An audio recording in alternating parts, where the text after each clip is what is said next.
Syederalun tim penyidik Kejaksaan Negeri Banda Aceh yang dipimpin Kejari Banda Aceh Husni Tamrin SH.MH menyita 1 unit mobil pemadam kebakaran Freedom milik pemerintah Kota Banda Aceh yang terparkir di kantor pemadam kebakaran Jalan Soekarno-Hatta, Lamtemen, Banda Aceh, Senin sore.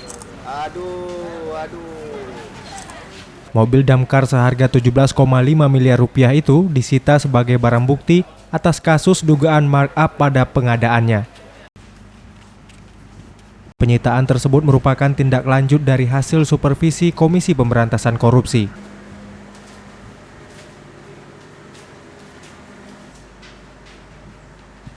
Kami Kejaksaan Negeri Banda Aceh melaksanakan penetapan pengadilan terhadap penyitaan 1 unit damkar bertangga ya namanya nih.